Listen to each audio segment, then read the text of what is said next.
बिस्मिल्लाहिर्रहमानिर्रहीम। अस्सलाम वालेकुम नादरीन, आप यूट्यूब चैनल देख रहे हैं, मैं इमरान खान हूँ। नादरीन, ये एक नंगा वीलॉग है, इसको ज़रा एहतियात से देखिएगा। मैंने इसको लिख रखा है ताकि ज़्यादा नंगा ना हो जाए। तो बात करते हैं इमरान खान की। इमरान खान कुछ भी है, कैसा भी है, नंगा बहुत अच्छा करता है। नंगा करने की बात हमारे सिस्टम में आजकल बहुत ज़्यादा गूंज रही है, बार बार कोई ना कोई नंगा होता है। और सबसे ज़्यादा नंगा पाकिस्तान का निज़ाम हो चुका है। निज़ाम को अपना तन ढांपने के लिए फरेब का कोई तौलिया भी मुयस्सर नहीं है, और जो भी मुयस्सर है उसमें मफादात के इतने छेद हो चुके हैं कि लोग उनमें से अंदर झांक रहे हैं और उन्हें सब कुछ दिखाई दे रहा है। आज आपको बताते हैं कि इस निज़ाम में इमरान खान के हाथों कौन कौन नंगा हुआ और ख़ुद अपने हाथों कौन कौन नंगा हुआ। सबसे पहले बात कर लेते हैं पाकिस्तान के मीडिया की। मीडिया के जिस्म पर लिपटा हुआ अखबारी कागज़ फट चुका है, और ख़ास तौर पे उन जगहों से फट चुका है जहां जहां पे इश्तिहारात लगे हुए थे। यानी जहां जहां इश्तिहार छपा हुआ था वहां से अखबार फट गया, और अब मीडिया का नंगा जिस्म जो उसके जिस्म पे लिपटा हुआ अखबार था वो फटने की वजह से दिखाई दे रहा है। सेठों के मफादात की भेंट चढ़ता मीडिया तकरीबन नंगा खड़ा है, और सोशल मीडिया पर पाकिस्तान की आवाम इस नंगे जिस्म के ठट्ठे उड़ा रही है। एस्टेब्लिशमेंट के इशारों और व्हाट्सएप मैसेजेस पर चलने वाला मीडिया अब इतना लागर हो चुका है कि अपनी गिरी हुई पतलून को उठाकर वापस ऊपर नहीं कर पा रहा। कल तक सबको नंगा करने वाला मीडिया सिर्फ एक शख्स की मुखालफत में आज इतना गिर चुका है कि उसके लिए दोबारा उठना मुहाल है। अब आ जाएं अफसरशाही यानी ब्यूरोक्रेट्स। वैसे तो शुरू से ही लोग इनसे बहुत ज़्यादा खुश नहीं थे, मगर इमरान खान की नफरत में इस तबके ने जो नकाब उतारा है ऐसा शायद पहले कभी नहीं हुआ। दो नंबरियां तो ये लोग शुरू से आपको पता है करते रहे हैं, मगर लोगों ने टाई कोट के नीचे छुपा हुआ इन बाबुओं का भद्दा जिस्म पहली बार देखा है। ये ब्यूरोक्रेट निज़ाम का कारामत पुर्जा है, और वो पुर्जा है जो कभी निज़ाम को बदलने नहीं देते। बस उसके लिए उन्हें एस्टेब्लिशमेंट को, सियासतदानों को और कुछ ताकतवर लोगों को खुश रखना होता है। आजकल भी अपने बड़े बड़े सरकारी महल्लात में और अपने दफातर में अय्याशी की ज़िंदगी गुजार रहे हैं, लेकिन इन बड़ी बड़ी फसीलों के पीछे पाकिस्तान के लोग इन्हें नंगा फिरता देख रहे हैं। इनमें से कुछ लोग हैं जो अब भी अपना तन ढांपना चाहते हैं, अपनी इज्जत बचाना चाहते हैं, मगर मजबूर हैं कि ऊपर से ऑर्डर आ जाते हैं। ये जो ऊपर से ऑर्डर्स आते हैं ना, ये इतना ऊपर से आते हैं कि मुल्क का वज़ीर आज़म कोई और है और अहकामात किसी और के चलते हैं। सियासतदान, इन्हें नंगा करने के लिए इमरान खान को ज़्यादा मेहनत नहीं करना पड़ी, क्योंकि बहुत सारे पहले ही नंगे थे, और जो नंगे थे वो दूसरों के कपड़े उतारने में लगे हुए थे। कोई पैसों के लिए, कोई कमीशन के लिए, कोई ताकत के लिए, कोई ओहदे के लिए, और कोई अय्याशी के लिए नंगा हो रहा था। यहाँ हर नंगे की अपनी अपनी अलग कहानी है, और अगर कोई नंगा भी हो और साथ में लोटा भी हो तो फिर उसके क्या ही कहने। सियासत के ये नंगे कई दहाइयों तक एक दूसरे के लंगोट में हाथ डालकर नूरा कुश्ती भी करते रहे हैं, और लोग इनकी कुश्ती की दाद देते हुए इन्हें वोट भी डालते रहे हैं। ये दावा करते रहे हैं कि वो ज्यादा नंगा है और मैं कम नंगा हूं। मगर इमरान खान की नफरत में मजबूर होकर जब ये सारे इकट्ठे हुए तो पता चला कि इन सारे नंगों का ताल्लुक एक ही हमाम से है, और वो है एस्टेब्लिशमेंट का गर्म हमाम, जहां नहाने वालों की वीडियो भी बन जाती है, और कभी कभी वो वीडियो लीक भी हो जाती है, खासतौर पर तब जब कोई नंगा आपे से बाहर हो जाए। आजकल ये सारे नंगे एक मुंशी के पीछे पीछे भाग रहे हैं। वैसे तो मुंशी अपना बंदा है और वो खुद भी अच्छा खासा नंगा है, मगर मुसीबत यह है कि मुंशी किसी इम्तिहान में ही ना डाल दे। अब बगैर कपड़ों के इम्तिहान में बैठना अच्छा तो नहीं लगता। वैसे अगर कपड़े ज़्यादा कीमत पर बिक जाएं तो उनका आटा भी आ सकता है, और फ्राइंग पैन के साथ इस्त्री किए हुए कपड़ों की तो क्या ही बात है, कमाल कपड़े हैं। अब बात करते हैं एस्टेब्लिशमेंट क्लॉथ हाउस। ये बड़े शानदार लोग हैं। ये लोग फैसला करते हैं कि इस मुल्क में कौन क्या पहनेगा, कौन टाई कोट पहनेगा, किसको गाउन सजेगा, कौन वास्कट में रहेगा, किसको शेरवानी पहनाई जाए, और वर्दी किसको जचती है, बूट कौन से अच्छे हैं, और पॉलिश कौन सी वाली ट्रेंडिंग में है। पॉलिश इनकी कमजोरी है। एक अच्छी पॉलिश करने वाले की वास्कट को शेरवानी के अंदर बदल देना ये इनके बाएं हाथ का खेल है।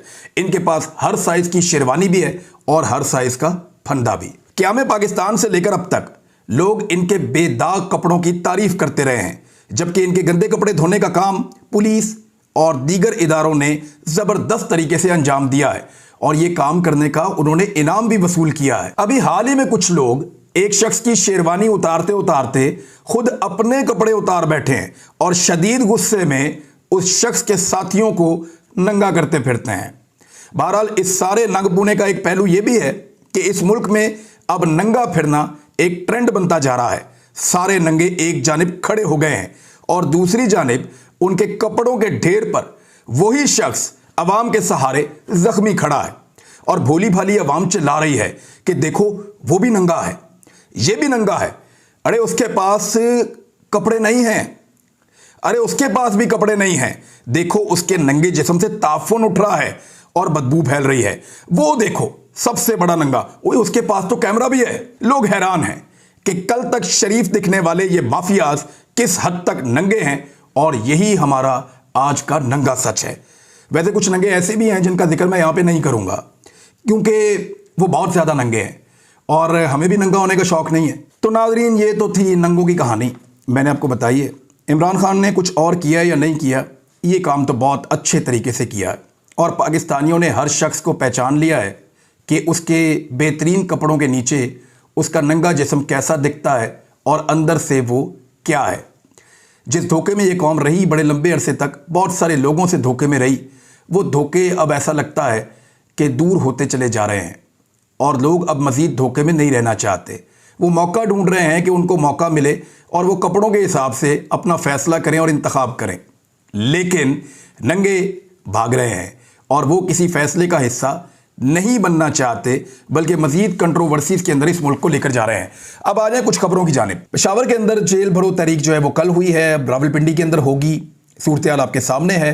पेशावर में जो इंतज़ामिया है उन्होंने गिरफ्तार करने से इनकार किया और उन्होंने कारकुनों को गिरफ्तार नहीं किया और पेशावर के अंदर जो खबर आई है उसके मुताबिक कारकुन तकरीर करते रहे, वो लोग GT रोड पर जमा हुए और पेशावर ने तो रिकॉर्ड लगा दिया। बहुत बड़ी तादाद में लोग, ऐसा लगता था कि इमरान खान का अपना जलसा है। इमरान खान के जलसे में इतनी बड़ी तादाद में लोग आते हैं, बहुत बड़ी तादाद में लोग पेशावर में इकट्ठे हुए और उन्होंने गिरफ्तारी देने के लिए पुलिस को बहुत कहा। पुलिस ने उनके साथ थोड़ा ड्रामाबाजी की और उसके बाद किसी को भी गिरफ्तार नहीं किया। कारकुन जो हैं वो जेल चले गए और जेल जाकर वो दरखास्त करते रहे कि जेलों के दरवाजे खोले जाएं, हम अंदर जाना चाहते हैं, लेकिन जेल इंतजामिया ने बगैर किसी मुकदमे में उनको अंदर डालने से इनकार कर दिया। तो ये तो था पेशावर वाला एपिसोड और ये चलता रहेगा, आने वाले दिनों में भी चलता रहेगा। दूसरी जानिब जो रावलपिंडी है वहां पे आज गिरफ्तारियां होंगी। देखते हैं कि रावलपिंडी में क्या सूरत हाल पैदा होती है और मामला किस जानिब जाता है। अभी तो ये मामला चलता रहेगा, लेकिन जो हुकूमत है उसने फाशिस्ट हथकंडों से बाज आने से इनकार कर दिया है। मोहसिन नकवी पूरी तरह से वफाकी हुकूमत के आलाकार के तौर पर काम कर रहे हैं, निगरानों वाली बात ही नहीं है। आप अच्छी तरह जानते हैं कि मोहसिन नकवी किसकी चॉइस हैं और ताकतवर लोग उनको लाकर बतौर हैंडलर बिठा चुके हैं। तो मोहसिन नकवी साहब जो हैं वो अजीब अजीब हरकतें कर रहे हैं। वो मैं आपको बता दूं, पाकिस्तान तहरीक इंसाफ के गिरफ्तार रहनुमाओं की मुंतकली पर जेलों के बाहर एहतजाज की कॉल दे दी गई है। शाह महमूद कुरैशी साहब के बच्चे पहुंच गए अदालत में और वहां जाकर उन्होंने कहा जी हमारे वालिद साहब का पता किया जाए, वो हैं किधर। यानी मामला ये नहीं है कि वो गिरफ्तारी तो उन्होंने वॉलंटरली दी है, उनकी रिहाई के लिए तो नहीं गए, लेकिन बाजियाबी के लिए गए हैं कि पता चले जनाब वो हैं किधर। यानी एक तरीकाकार होता है, जब आप किसी को गिरफ्तार करते हैं सियासी कैदी को, तो उसको एक स्टेटस के तौर पे रखा जाता है और एक तरीके से उसकी गिरफ्तारी की जाती है। लेकिन यहां पे बहुत अजीबोगरीब सलूक किया जा रहा है। ये जो इंपोर्टेड हुकूमत है ये निशाने इबरत बनाना चाहती है उन लोगों को जो सियासी गिरफ्तारियां दे रहे हैं। मिसाल के तौर पे जेल भरो तहरीक के तहत गिरफ्तारियां देने वाले पाकिस्तान तहरीक इंसाफ के रहनुमाओं को सूबे की दूर दराज जेलों में मुंतकिल कर दिया गया है। लाहौर से गिरफ्तार रहनुमाओं को 24 रहनुमा हैं और कारकुनान को लिया जेल मुंतकिल किया गया है। 24 को भक्कर, 25 को राजनपुर और PTI के वाइस चेयरमैन शाह महमूद कुरैशी को अटक जेल में और आदम सवाती को रहीम यार खान में, मुराद रास को DG खान में, वलीद इकबाल को लिया में, उमर सरफराज चीमा को भक्कर में, असद उमर को राजनपुर सेंट्रल जेल में मुंतकिल कर दिया गया है। यानी अब ये सूरत हाल है और मीडिया तो ये क्लेम कर रहा था कि शायद अपने गिरफ्तार रहनुमाओं को आज़ाद करवाना चाहती है पाकिस्तान तहरीक इंसाफ। जेल भरो तहरीक तो है और अभी चलती रहेगी। आज़ाद करवाना चाहेंगे तो आज़ाद भी वो करवाएंगे। लेकिन मामला ये है कि निगरान हुकूमत के पूरी तरह से पोल खुल गए हैं। जिस तरीके से उन्होंने पाकिस्तान तहरीक इंसाफ के लोगों को रवाना किया ना डिफरेंट अजला में, वो ये बताता है कि ये लोग हिम्मत हार चुके हैं और अब हर वो हथकंडा इस्तेमाल कर रहे हैं जो फाशिस्ट है, जो गैर कानूनी है, जो गलत है और जो इखलाकी नुक्ता नज़र से भी कोई ठीक नहीं है। मरियम नवाज साहिबा की जो तकरीर थी कल वाली, जिसमें उन्होंने पाकिस्तान के मुअज़्ज़िज़ जज साहिबान पे, पाकिस्तान के रिटायर्ड जजेस पे और जनरल्स पे उन्होंने अटैक किया है, इसमें एक ख़ास बात यह है कि जनरल रिटायर कमर जावेद बाजवा साहब का नाम हज़फ कर दिया गया है। इससे पहले PMLN ने जनरल बाजवा का नाम अंदर रखा हुआ था, अब बाहर निकाल दिया है। क्या इसके पीछे कोई ऑडियो वीडियोस का चक्कर है या कोई और चक्कर है, हमें तो समझ नहीं आ रही।